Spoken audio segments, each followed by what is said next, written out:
Et maintenant, la Bible est déjà ouverte devant vous. Vous voyez, j'en ai une pour vous ici. Elle est écrite en gros caractères et elle est facile à lire. Vous pouvez vous en procurer dans les bonnes librairies. Partout, on peut lire la Bible aujourd'hui. On peut en avoir vraiment une Bible à son goût.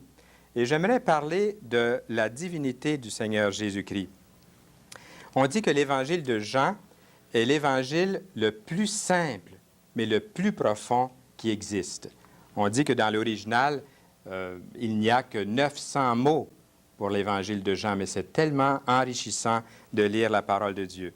Jésus, la parole incarnée et révélée de Dieu. Et nous lisons exactement les mêmes paroles que nous retrouvons au début de la Bible.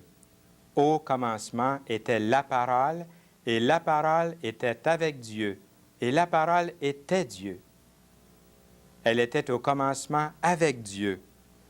La Bible est la révélation de Dieu aux hommes.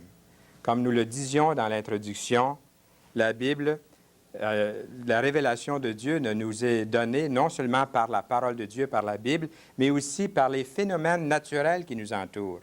Comment ne pas s'émerveiller de la création ces jours-ci, durant les jours du printemps, lorsque les oiseaux, les fleurs, la nature entière commence à revivre.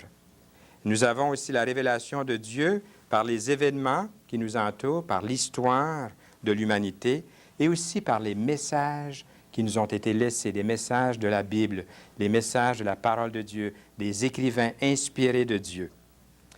Sa parole, la parole de Dieu, est toujours efficace.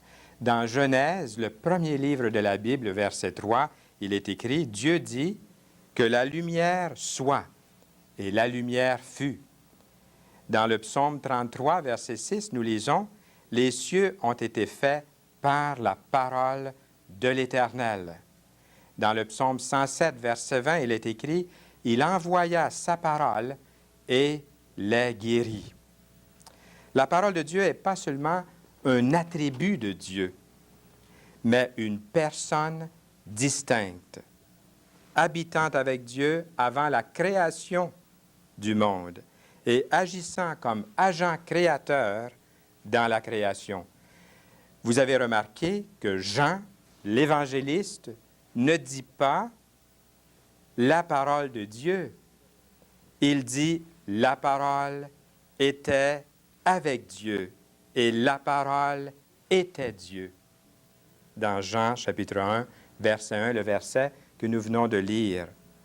Jean dit que Jésus est Dieu. Ce qui appartient à la divinité appartient aussi à la parole. Regardons à nouveau ce texte qui est devant nous. Toutes choses ont été faites par elle, et rien de ce qui a été fait n'a été fait sans elle, la parole qui est Jésus. En elle était la vie, et la vie était la lumière des hommes. La lumière luit dans les ténèbres, et les ténèbres ne l'ont point reçue. Le verset 5 dit « La lumière luit dans les ténèbres ». La parole de Dieu nous dit que l'homme est déchu, qu'il est perdu. Dans l'Ancien Testament, dans un texte, un des prophètes dit que toute notre justice, la justice de l'homme est comme un vêtement sale. Tout ce qu'il peut produire de lui-même, si on le compare à la justice de la parole, à la justice de Jésus, c'est quelque chose qui ne se compare pas puisque lui, il est pur, il est juste, il est saint. Comment luit-elle, cette parole? L'homme contemple le monde. L'homme comprend plusieurs des lois de l'univers. Il s'imagine lui-même, intérieurement, lui-même se connaît, s'examine, se scrute et découvre des choses. Mais est-ce qu'il découvre en même temps les aspirations ou ses aspirations spirituelles, ses aspirations célestes ou seulement ses désirs terrestres? Regardons à nouveau le verset 6. À partir du verset 6, nous lisons « Il y eut un homme envoyé de Dieu. Son nom était Jean. Il vint pour servir de témoin, pour rendre témoignage à la lumière, afin que tous croient par lui. » lorsque nous lisons la parole de Dieu, nous réalisons une chose, c'est qu'il y a toujours eu une continuité du témoignage de Dieu dans le monde. C'est pour ça qu'en lisant la parole de Dieu, lorsqu'on lit les livres écrits par Moïse, nous avons le caractère de Moïse. Nous avons aussi la personnalité qui transpire au travers de ses écrits. Dieu n'a pas changé, n'a pas utilisé des robots, mais vraiment des hommes de différentes natures, de différentes personnalités, mais c'est toujours le message inspiré de Dieu. Ils ont parlé de la part de Dieu. Et ce message a une continuité. Toujours le même message que Dieu a donné, un message puissant qui transforme et régénère les hommes, les femmes et les enfants. Au verset 8, nous lisons, en parlant de Jean, « Il n'était pas la lumière, mais il parut pour rendre témoignage à la lumière. Cette lumière était la véritable lumière qui, venant dans le monde, éclaire tout homme. Elle était dans le monde et le monde a été fait par elle, et le monde ne l'a point connue. » Peut-être que vous dites, qui est-ce qui croit dans la Bible aujourd'hui? Qui est-ce qui croit à ce que vous dites en ce moment?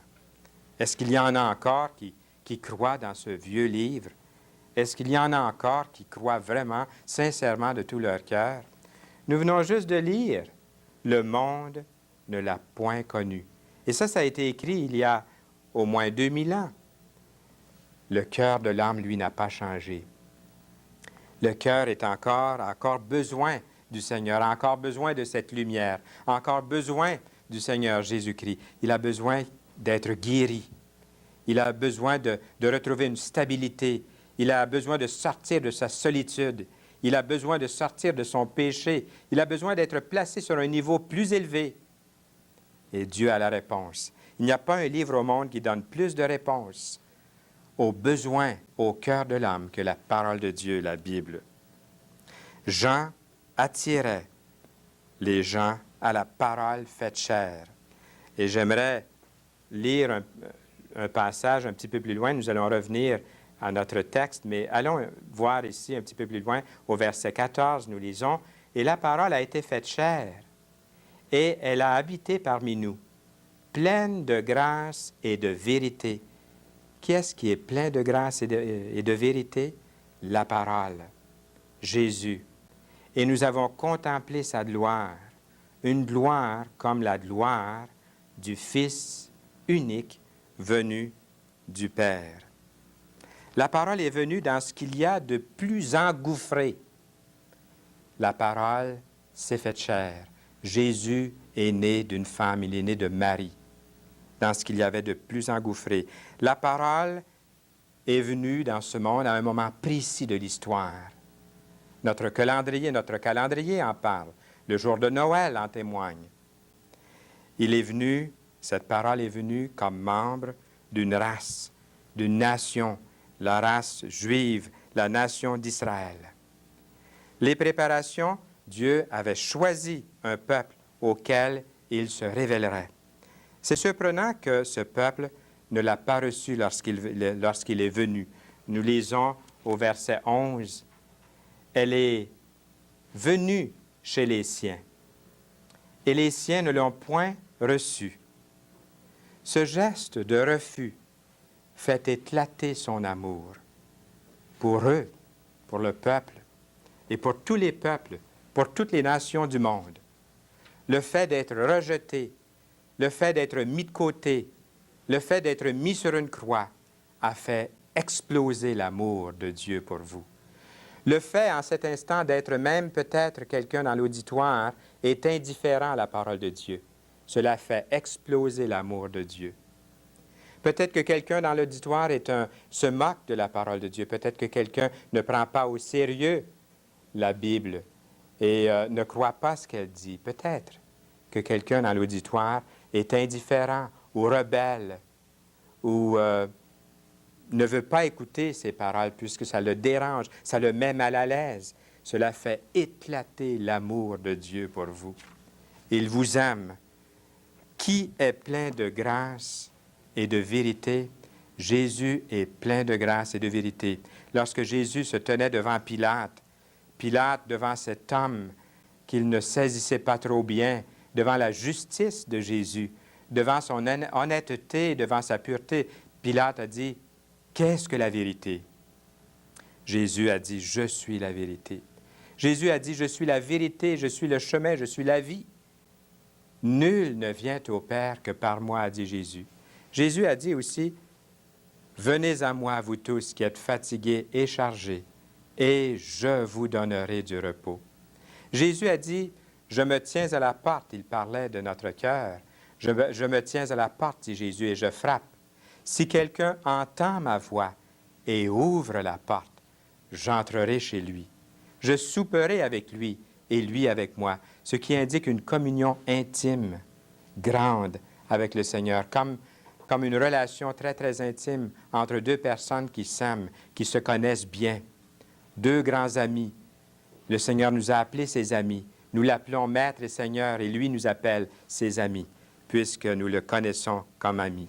Mais il y a une condition. Il y a un principe biblique à observer, à remplir, pour que cela se réalise dans votre vie, comme dans la mienne. Et il est là, devant nos yeux, dans la parole de Dieu. Regardons ici le verset 12 qui dit, « Mais à tous ceux qui l'ont reçu, qui ont reçu la parole qui est Jésus, à ceux qui croient en son nom, elle a donné le pouvoir de devenir enfants de Dieu, lesquels sont nés. » Et l'évangéliste Jean, ailleurs dans son épître, dit, « Et nous le sommes, nés, non du sang, ni de la volonté de la chair, ni de la volonté de l'homme, mais de Dieu. » Quelqu'un, par exemple, qui suit très sincèrement sa religion ou ses pensées ou une philosophie quelconque ou les 10 commandements, ou quelqu'un qui est très, très fidèle à ses offices, à ses réunions, à son église ou à un organisme ou à des œuvres de charité, tout ça, c'est très bien, ça peut être très, très bien. Mais il y a plus que ça. Il est écrit à tous ceux qui l'ont reçu, à ceux qui croient en son nom. Il a donné le pouvoir de devenir enfants de Dieu. Est-ce que vous seriez prêts? Est-ce que vous êtes assez sérieux et convaincus par ces passages, par la parole de Dieu, non pas par ce que j'ai dit ou par ce que vous avez entendu ici, aujourd'hui à l'émission, mais par la parole vivante, authentique du Seigneur? Est-ce que vous êtes convaincus que vous avez besoin aussi de cette parole? La parole créatrice, faite chair, est venue former une nouvelle création, une création spirituelle, qui n'est pas sujette aux lois de la nature ou aux lois physiques de ce monde. La nouvelle naissance est reliée à une personne vivante et authentique, le Seigneur Jésus-Christ. Là où vous êtes en cet instant, vous n'êtes pas dans une église, mais vous pourriez fermer les yeux et sincèrement dire, « Oui, Seigneur Jésus, je viens à toi. » Et composer le numéro, nous appeler et dire, « J'aimerais vous annoncer que très simplement, je viens de mettre ma vie en règle avec le Seigneur. Je viens de le recevoir comme mon sauveur personnel. » Êtes-vous prêt à le faire maintenant? J'aimerais vous dire comme conclusion que le Seigneur Jésus vous aime.